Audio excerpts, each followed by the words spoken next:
Mtume sallallahu anasema hakuna mtu yoyote atakayemtembelea mgonjwa.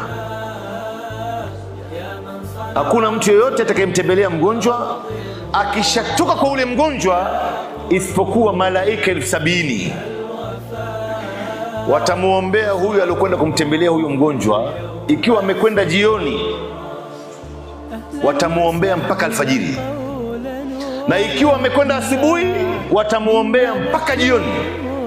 Na Mwenyezi Mungu Subhanahu wa Ta'ala atampatia bustani ya kila aina ya matunda peponi siku ya kiyama.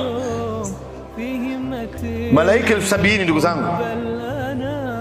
Wewe leo ukiambiwa wanakusanyika watu 70,000 hapa duniani ili wakuombee dua wewe, bila shaka wewe umefaulu ndugu zangu, umefaulu.